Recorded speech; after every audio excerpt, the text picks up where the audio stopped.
everyone. Welcome to today's episode of Carefulist, the podcast.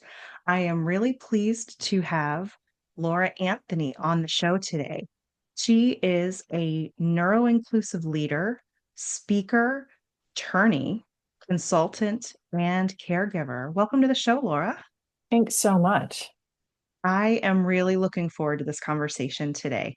Me So too. let's start at the very beginning. What is your caregiving story? Well, my caregiving story started very young.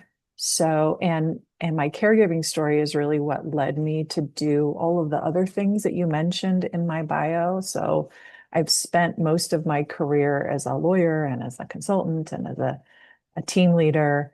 And I've worked in spaces where people think and communicate in very different ways. And that perspective dates back to childhood because I grew up with a parent who survived a traumatic brain injury.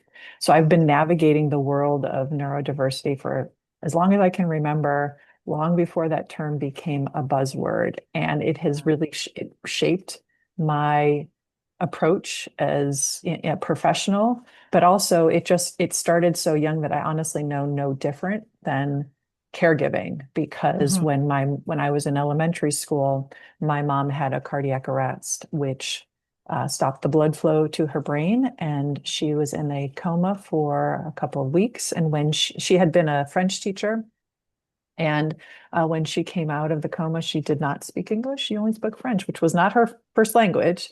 And so she had impairments of her cognitive ability, her motor skills, her executive functioning skills, she never drove again. Mm. She never worked professionally. And as somebody in elementary school, that was just, it taught me very early that just the world wasn't built for people whose brains worked a little bit differently. And so Right. navigating that through childhood, through middle school, through college and professional training, that led me on a path to work in those spaces professionally. Yeah. So I'm assuming the answer to this question is yes, but I'm going to ask. Did you have to learn French to be I did able to not, communicate no. with her? No. I Okay. ultimately started taking French once I was in high school. I think that's when it was first available to me. Yeah. But she went through a very long period of rehabilitation. And it was Okay. just the coming out of the coma where those were her Mm, first words. And eventually a lot of things came back, but she still was very impaired in a lot of her abilities as I was growing up. But sure. yes, she had to learn how to dress herself and never could master the tying the shoes again. But there were just certain things that um, created caregiving obligations for myself Yeah. and my brother. Right. And that's so much to shoulder. Adults struggle to Mm. be able to shoulder that. And when you're a child, people are always talking about how children are so resilient and they bounce back and all of this, but you also didn't have the autonomy that an adult has. You didn't have the life experience that an adult has that they can draw from. How did you manage? How did you deal with that? I don't know that I can pinpoint that because it really was such a experience from, such an early age. Yeah. There were certainly supports. We had a lot of supports from family where we would stay with different family members while my mom was going through rehabilitation. My dad was working full time, and my brother is, quite a bit younger than I was. Mhm. But there were certain things that I think it created. I don't know that necessarily resilience, but more like self-determination. Mhm. One of the earliest memories that I have was about my transportation. So, Yeah. in elementary school, you get like the new bike that you want to show off to everybody. You put whatever back in the day, you put like streamers on it and you get a And the nice basket. in the basket, and then it had a little plastic flower on it, right? Yes, remember that? And then you get the bell, and the bell would be like, Right. oh, this was like the cool thing. It wasn't the bike with the training wheels, right? You get Right. this It was the bike. big kid bite. Well, I got a 1976 adult tricycle, and it had a huge basket in the back Oh, because that's what I would cool. use to go to the grocery store or go to take my brother to the library. And Yes. he would actually sit in it. Yeah. I rode it to the orthodontist to get my braces tightened.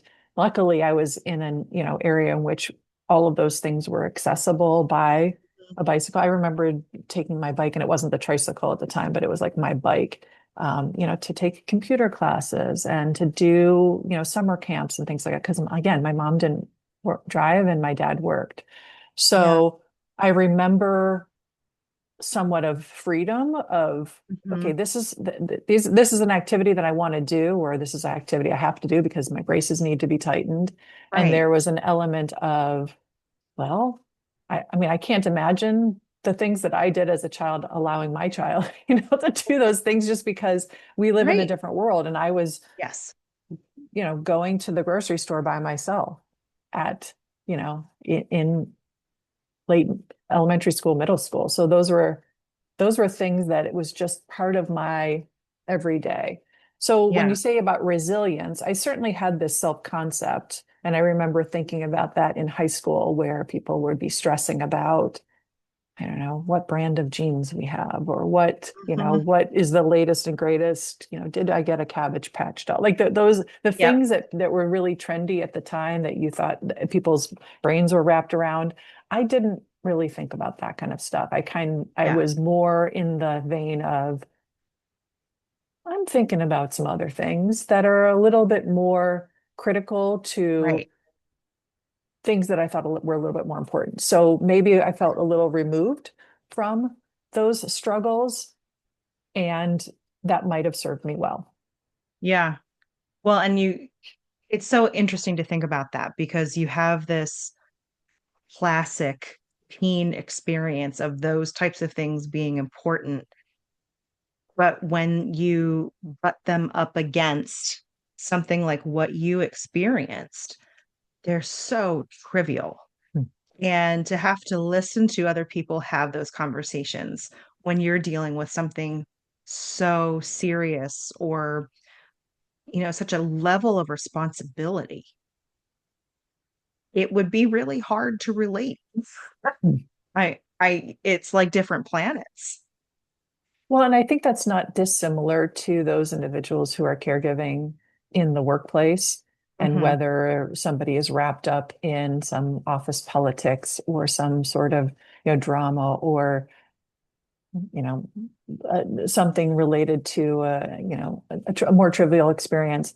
I think Right. those that are struggling, and I had a caregiving experience growing up, but then I had a real big caregiving experience, you know, towards the end of my mom's life where I was a primary caregiver, and it was a lot more hands-on as as her brain functioning really deteriorated as she got older. So I can see both of those, and I don't think my experience as a child was dissimilar to my experience as a caregiver trying to manage all of the things in the workplace, particularly at the stage of my career that I was in at the time where that hit, which I think is very, very common when you have people who are, advanced in their careers and they have a tremendous amount of responsibility. And at the time I had about 30 people who were my direct reports, and I was managing, currently still am managing a large business unit. And so I think that in the fits and starts of the intermittent nature of those caregiving demands, you realize that you've got to focus in a different area on those things that may be a little bit more critical Yeah. to your mental health and your physical health and the health and safety of the loved one that you're caring for. Right. Oh, absolutely. So I want to back up just a little and talk about, gosh, this is so, I keep using the word interesting, but you're the first person that I've spoken to who was a caregiver as a child. So these answers, I think, will be really telling. because children are really good finding humor and joy, maybe where adults would go, oh, that's not funny, or, you shouldn't be doing this. Adults could learn a lot from the way kids approach things sometimes. So, as you were participating in that care as a child, was it easier to find humor and joy then than when you were caregiving as an adult? Because you now have experiences in both stages of your life. I'll be really honest. I think I probably approached my adult caregiving role with a bit more levity than my child caregiving role. And I Okay. say that because I think I didn't have the perspective back then as a child. I think I was a little bit more like, well, my mom doesn't drive and doesn't do this, and I can't participate in this activity or that activity because I just can't get myself there. And Mhm. I think there was a little bit more of negative feelings towards that, which I think Sure. understandably as a child. Oh, that makes Um, absolute sense. Now that you're saying it, yeah, I totally thought about that backwards.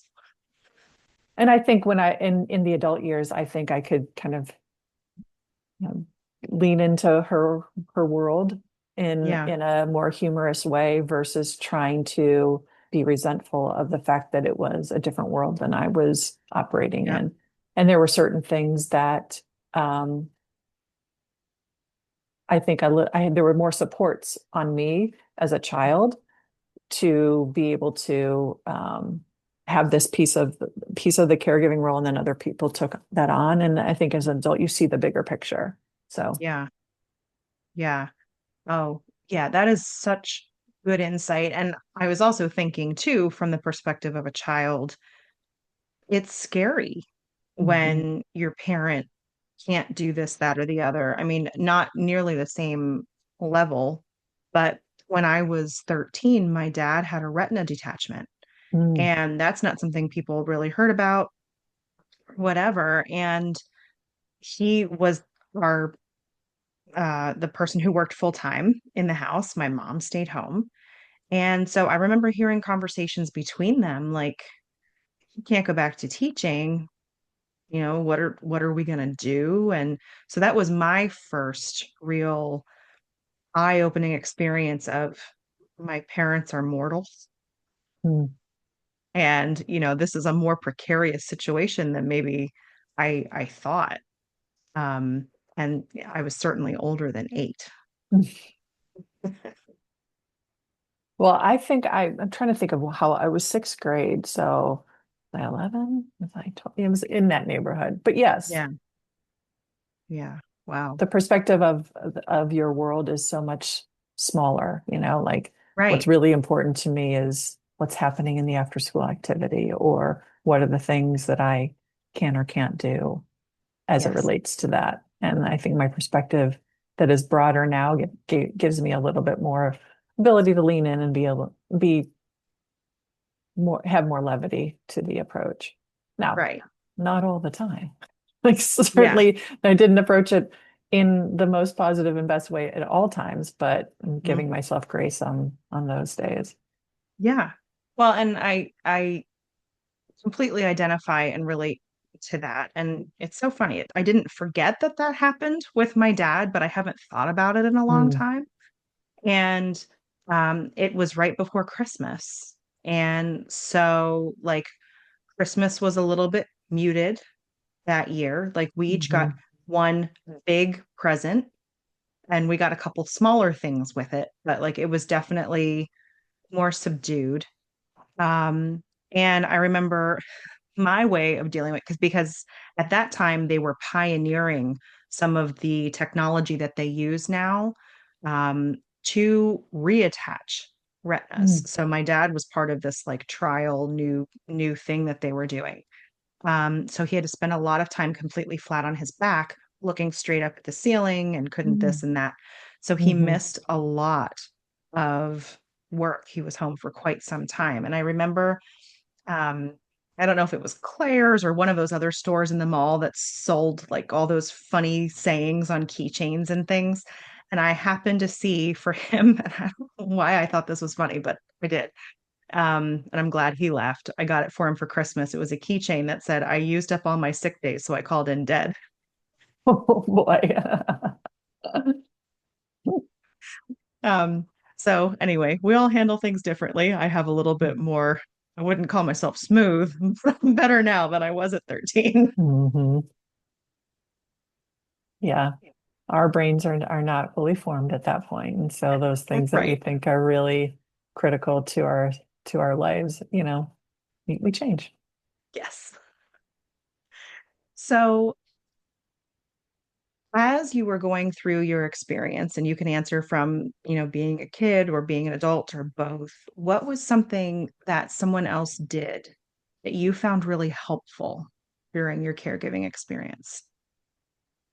Probably put it in the adult frame because Mhm. it might be more resonant to the folks that are listening to this.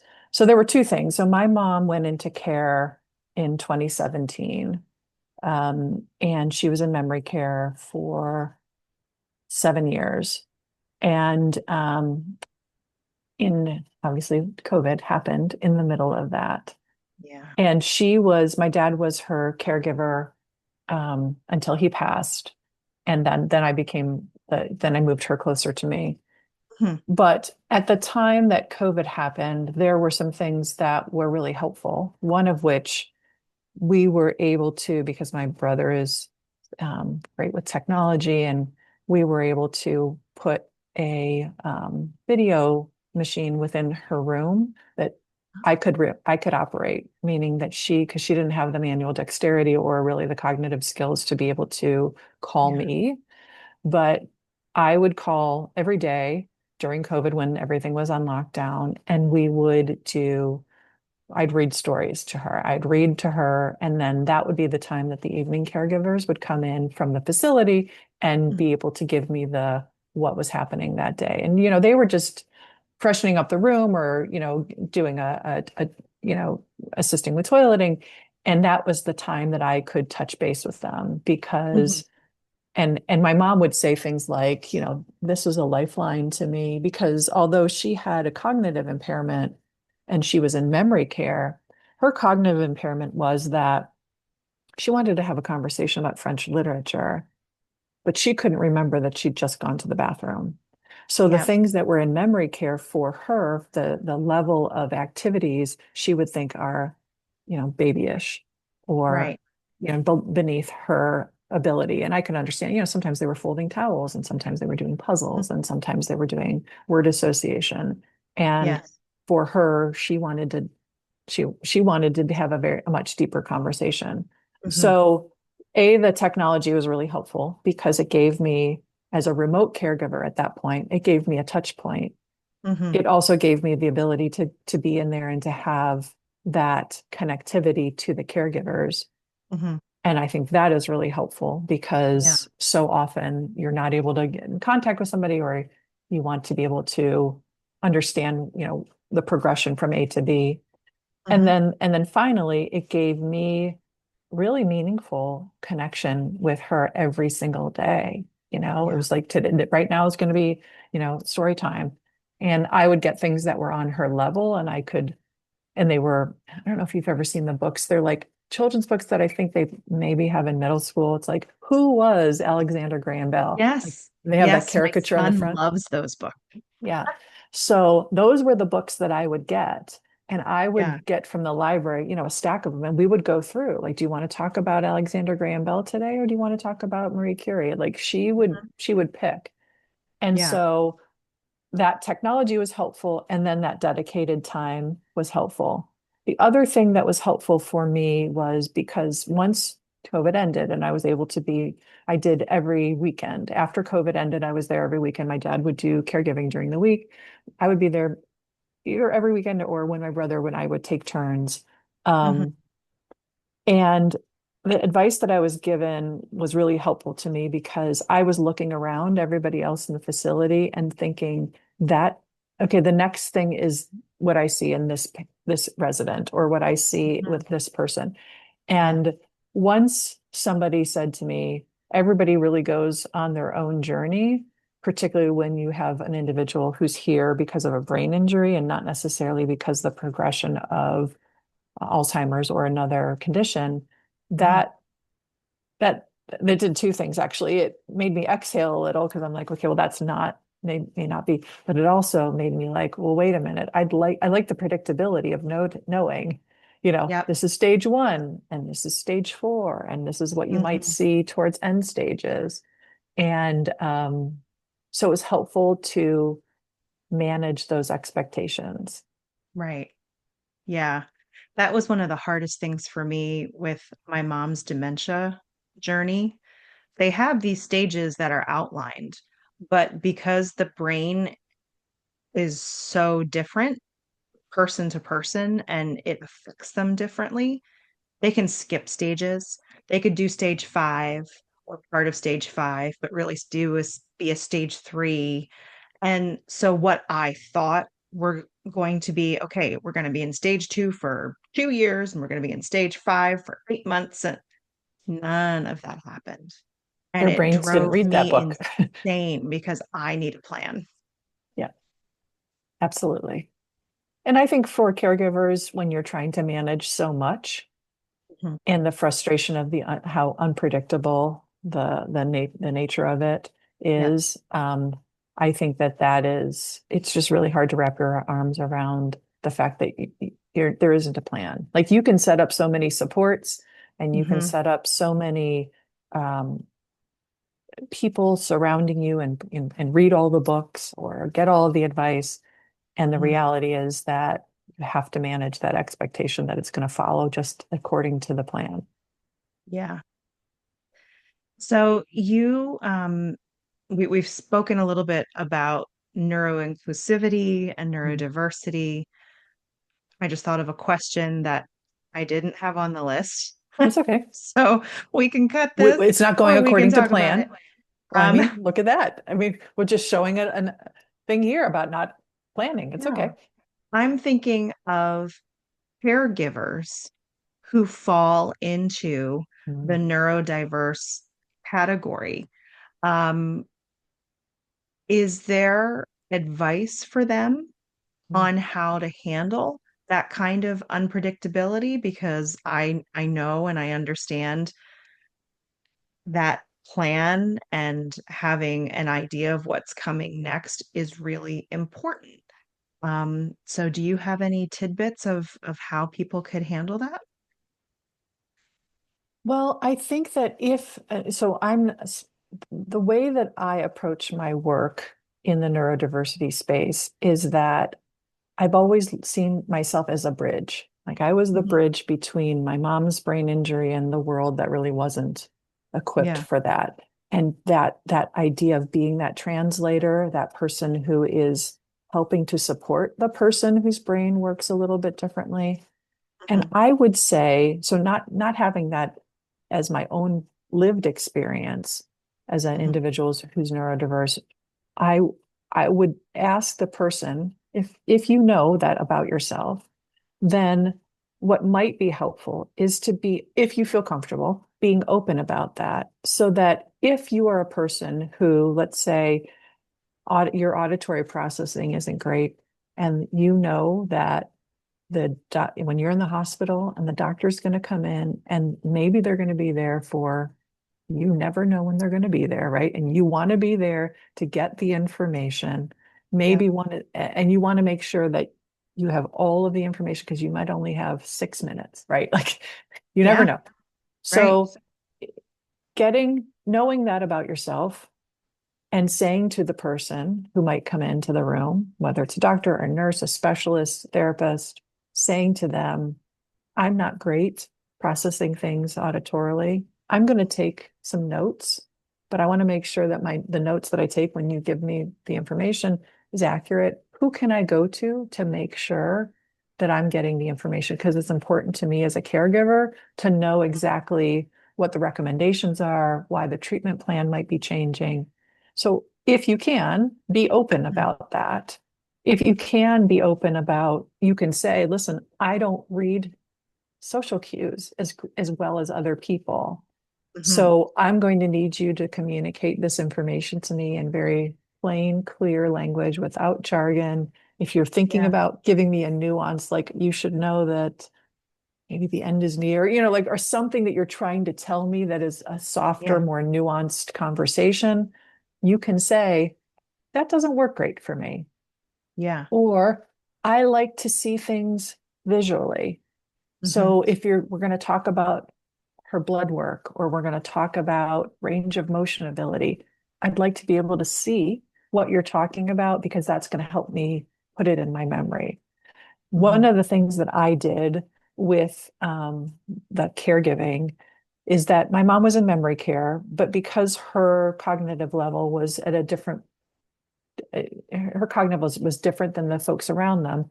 I Sure. wanted to have more enrichment activities. So I was fortunate enough to be able to send care into the facility and that she had somebody with her every day to do some things. And they would do language flashcards and they would do art activities. And it was just a one-on-one. But they also were helping with personal care sometimes. That was not as much of a focus. But then my brother and I would do have our particular days that we would be there. And we wanted a way to understand all of the things that went into the caregiving. And I think it was different than the technology supports that are available today. But, we had a notebook, right? And that Yeah. people would write things down. And that was helpful because um, the way that I process information is different than the way my brother processes information, Mhm. the way it's different than the hospice person processes. And so having something that is very clear and easy, like it was a checklist, like these are the things we did today, when, Yeah. critical things you might need to know. So if you are somebody who processes things in a different way, remembers things in a different way, or communicates in a different way, be your best advocate and not just an advocate for your loved one, but be the best advocate with the care providers so that you get the information that you need. Because sometimes it's so hard. I mean, it's hard enough to get the information, let Yeah. alone getting it auditorily, and that's just not going to land or stick with you. Right. Well, and you just said something really important in terms of advocating and advocacy.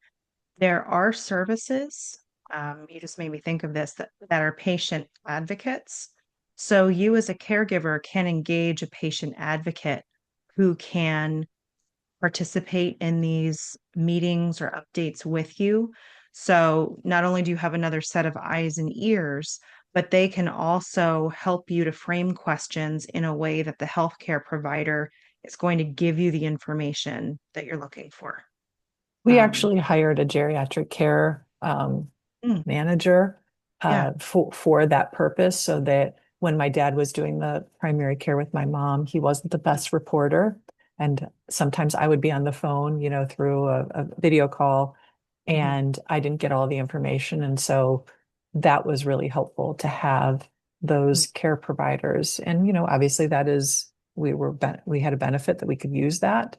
But if you have that available as an advocate position through an institution, take advantage of it for sure. Yeah. This job is hard enough, and Yes. it is not. You're not being less than by accessing supports. Right. You're going above and beyond by Hmm. accessing support. Hmm.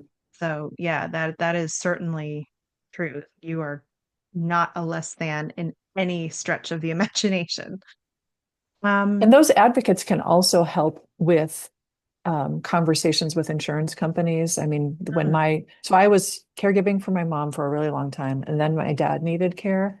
And mhm, so he became in need of care, and we had a very intense 6 month period where he was from him living independently to him passing. During that time period, I was caregiving both of them, and they were in actually at one point in different places in the same facility, yeah. in the same long-term care facility.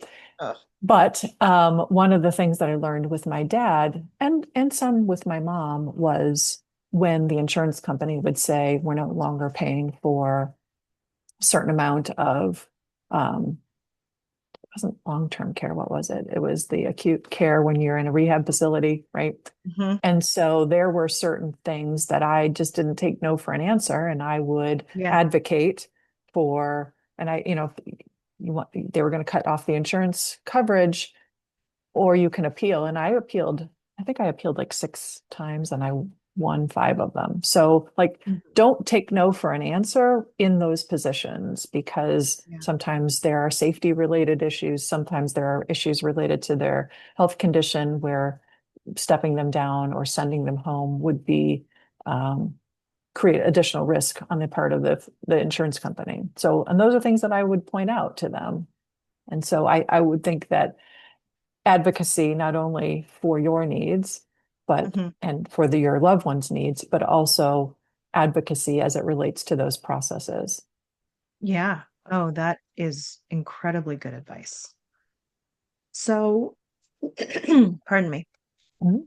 I want to talk about your career Mm. for a bit because we've talked about the journey and sort of this setup to what you're doing now, but I would love to hear more about bridge that you talked about and how you envision yourself and the skills that you acquired as a child caregiver into your professional life now. Well, my experience as a child is likely what led me to become a disability lawyer. You know, that is something that I can see that straight line through that. But because of my background as a disability work, that has also extended into my work as a consultant. So I do mediations, I do investigations, I conduct hearings, and a lot of that work involves individuals who think and communicate in different ways. Some Mhm. have been individuals with disabilities, some have been those who identify as neurodivergent, but all of those experiences create unique lessons and they reinforce what I learned from a very young age that, many of our systems are just not built for people who think and communicate in different ways. So these days I work with organizations, I work with communities, and I try to help them create environments where all kinds of minds can thrive. So I take what I learned from my experience as a child, from my experience as a caregiver, from what I know studying, neuroscience and psychology, and I combine that to try to turn it into practical strategies that help people communicate better, reduce bias, and then maybe work more effectively together, leveraging those strengths. So it's really been a joy to help leaders and to help teams move from just being aware. I'm aware of neurodiversity to just taking action and then creating environments where people don't have to change who they are to be accepted or be successful. My mom couldn't change, Right. her needs and her strengths and her challenges. And for those many who are neurodiverse, they can't change the way that they process information, the way that they respond to sensory triggers. And, regardless of whether I'm speaking at a conference or if I might be conducting training you know, for global brands, whoever it is, the response has been the same. People want to be more inclusive. They just don't know how. So I've been thrilled to be a part of that and really carry on the lessons that I learned in childhood. And then the lessons I learned in care facilities. I mean, what we've learned about sensory issues, a lot of facilities have these sensory rooms. And, if one channel for communication isn't the best. We use Mhm. different ways to help people regulate themselves, to help people Yes. feel included and calm, and be able to navigate when not everything is working the way that we expect. Right. You were talking about the training that you offer Mhm. and all of the time that you've spent with folks who come from all different backgrounds and walks of life and the way that they experience and move through the world. Um, what do you wish people knew about the neurodivergent experience in a world that is designed? I hate the word neurotypical, but that seems to have become the opposite of neurodivergent. So, in a world designed for people who are not neurodivergent. Well, there are 3 things that I like to emphasize when I'm doing these trainings. The first Mhm. one is the concept that people say all the time, that great minds don't think alike. And so when we think about that concept, we flip it on its head a little bit. Yeah. One of the analogies that I give when I'm doing trainings, corporate trainings and things like that is, everybody's been to a funeral, right? And Mhm. everybody's been there. They see different people experiencing different things. They might see people who are hugging each other, and they might see people who are isolating in a corner, and they might see people who are laughing and chatting it up, and people who are just being silent, or people crying, or people who are laughing. And we don't go and say, that's wrong. The Mhm. way that you're showing up for this person is wrong. It's just different. And you Yeah. mentioned the term divergent versus typical. I like to think about its distinction. It's, versus diverging from this accepted norm, because we don't all process and think and communicate in the same way. And when we Right. show up, we don't say that the person who's laughing is any less grieving than the person who's crying, or the person who's telling stories is any less grieving. So we see divergence or differences or distinctions in Mhm. that one thing. And the same is true for the way that we think and communicate. And so that's the great minds don't think alike. The other thing that I talk about is in law school, we'd hear about assumption of the risk, meaning there's a big pit and somebody walks right into it, and there's a sign that says, don't step in the pit. If they get injured when they fall into the pit, it's like they've assumed that risk. Mhm. Well, I say assumption is the risk when you're dealing with people whose brains work differently. You might assume that you might have met one person with autism, or one person with ADHD, or one person who has dyslexia. And you might assume that the next person, one person with dementia, Mhm. it's the same thing. You might assume that the next person that you meet is going to think and respond in the same way. And as we know from working with individuals who have cognitive impairments or deteriorations, we know that that assumption is very risky. And so you have Yeah. to kind of set that aside. And then the third thing that I talk to businesses about is that, and the concept that how I frame it is that the ramp that you build for one becomes the pathway for many. So an Mhm. example of that is when you are spending time with your loved one and maybe they're wheelchair bound, and you are rolling them up from the street to the sidewalk, you're using that curb cut, right? And that curb cut was designed for individuals who use wheelchairs. It's just why we have so many of them. But if you are at the airport and you're wheeling your rolling bag, you're also going to use the curb cut. And the mom pushing the stroller is also going to use the curb cut. And the person who's on the skateboard. So that ramp that was built for that person who uses the wheelchair is benefiting many. And that Yeah. is the same way for those who have, you know, different ways of their brains are functioning. And those sensory rooms that I've seen in facilities, those are helping regulate other people, the Mhm. workers, the loved ones who are feeling so emotional about what's happening with, their loved one. So, Yeah. you know, that support that we're building for those residents Mhm. who need sensory regulation can be a benefit to many. And so Yes. so that's what I would want people to understand, that we don't all think alike. We can't make assumptions. And that there's some things that we're using for those individuals who are residents probably would work for us. Yeah.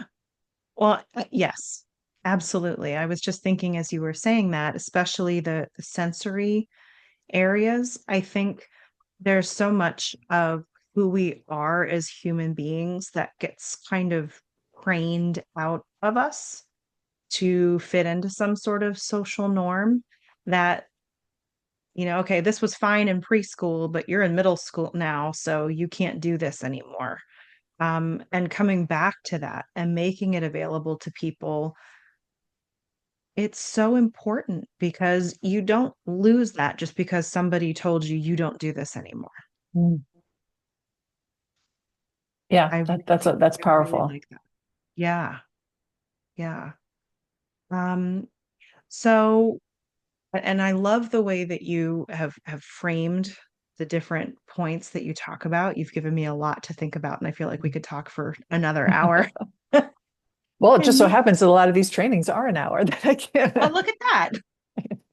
Um, so how can employers support caregivers and encourage them to stay? I know we're pivoting a little bit away from the, Mhm. the neurodiverse aspect of it, but if we're still thinking about this, life isn't a one size fits all, and caregiving certainly is part of that.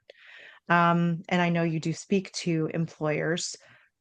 What can they do to help people stay? Is it some of the same things that we were just talking about, or do you approach that a little bit differently?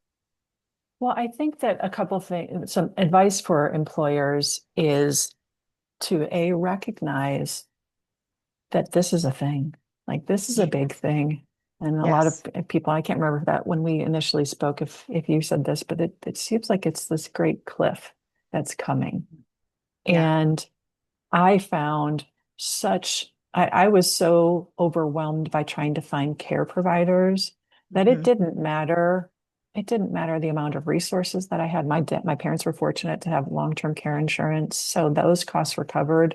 Hmm. Um, but the on top of that care, just finding people, no matter what you were willing to pay, was just devastating. So what employers need to know is that if you have somebody who has been successful in their career, maybe they're in a dual income family, maybe they have the ability financially to walk away from their job, Hmm. they may have to walk away from their job because they don't have any other choice. Right. And you may lose your most talented, most loyal, deeply embedded person who's been there forever, who's for whom they, if they walked out the door, the institutional knowledge would take a big hit, Yeah. and they're likely to be your high performers and your leaders. So knowing that there is this potential pressure to, because when my mom was saying, I need you, Hmm. it was a different conversation than, when I had childcare and there were all those supports that were available to Right. working parents. Yep. And there aren't the supports that are there for working sons and daughters. It's just Yes. a completely different thing. So rather than having here's the daycare centers and the nannies and the after school care providers and Hmm. the carpools and all of the things that surround parents with supports, the Hmm. after school activities so that you can work till 5 o'clock. Right. That is just not a thing Okay. for caregivers. And so I think employers need to understand that struggle. They also need to understand the demographics that we're really faced with in terms of the numbers of us who are going to be either in it or going through it. And Hmm. then be thinking about, are there ways to shine a light on that within your organization so people Yes. feel comfortable coming forward and saying, I would love to be able to work on this project, but I'm really struggling because I am the hands-on caregiver Tuesday, Thursdays, and Fridays. And therefore I cannot attend the happy hour or, be available after hours. I'm actually feeding and dressing and doing things that I would otherwise not be doing if I didn't have this other role. Right. And the idea of, well, can't you hire somebody? A, maybe I don't want to. B, maybe I can't. Or C, maybe I can't afford it. So there's so many things Right. that are. So I'll tell you some of the things that I've done. That would be, I can't speak to every employer because obviously in my organization, we're not making widgets. Like I don't need somebody to man the line at certain hours or man Hmm. the call center. So there are certain things that people have to be there at certain times. But Yep. I would say that a mindset that I have is that when I do performance evaluations every year, I also talk to my team about what is happening outside of the office that may impact what you project into the next year. So maybe it is my child is about to be a senior in high school and I want to do certain things their senior year, and Hmm. therefore I might need a different um, there might be differences in how I show up and extend myself in the work environment. And the same Hmm. could be true of I have a preschooler and I can't find full day childcare. Like they're all things. And it could be that my parents have had a change in status. I need to move them closer and I'm going to be providing more hands-on care. Or my spouse has had a heart issue and is in rehab and I need to be there. So having conversations about the nature of your availability for work, I think is really helpful. And if you are open and honest about that being a safe conversation, then I Mhm. think that goes a long way in having a very meaningful and honest dialogue. Yeah. Yeah. Oh gosh, I agree with so much of what you said. And having lived it, one of the things that I experienced was, I was 32 when my Mm, mom was diagnosed with dementia, which, usually they expect people are going to be in their 50s and dealing with mm, aging parents. And so some of those assumptions aren't helpful because people can have an event at any time. They could have a cardiac event that affects their brain at any time. Accidents happen. And honestly, people are also having children later in life. mm. So they're older, but their kids may not be as old as you are expecting them to be when they are starting to go through these caregiving experiences. So So true. trying to not make assumptions goes a long way because we've talked about sandwich generation, but there are a lot more sandwich generation caregivers than people realize. That Um, was me. yeah, yeah, having not just kids at home, but like little kids at home, and dealing with aging parents. So, yes, thank you so much for the work that you're doing and coaching employers and helping people to understand that we are not all cut from the same mold. And thankfully, we're not. It's what makes things interesting. Where can people reach out to you if they are interested in learning more or booking you for your services? Sure. So, my consulting company, not mine, but I'm part of a consulting company. It's called In Compliance Consulting. And that's where I do most of my work as a hearing officer, as an investigator, as a mediator, and focusing on some of the things that I talked about earlier. I also do corporate trainings for local schools to global brands. I've done everything in between, and that is also through In Compliance. My website is lauraganthony.com, and there's more information there about the trainings that I give for leaders to be a more neuro-inclusive leader. I also have trainings on just neurodiversity in the workforce, and I train specifically on how to be a more neuro-inclusive mediator involved in conflict resolution, any type of mediation, as well as investigation. So all of that information is there. But if you want to get in touch with me, you can find my contact information in any of those places. Fantastic. And we will be sure to include that in the description of today's episode. So you can certainly find the link to the website there to reach Laura. Well, Laura, thank you so much for joining us today and sharing all of your hard won knowledge and for taking such good care of not just the people in your personal orbit, but then taking what you've learned and teaching so many others how to be better and supportive humans. So, Oh, thank you. It's a joy to do, so I appreciate it. sure. And thank you to everyone who is listening today for joining us on Carefulist, the podcast. We will see you next time. Take care.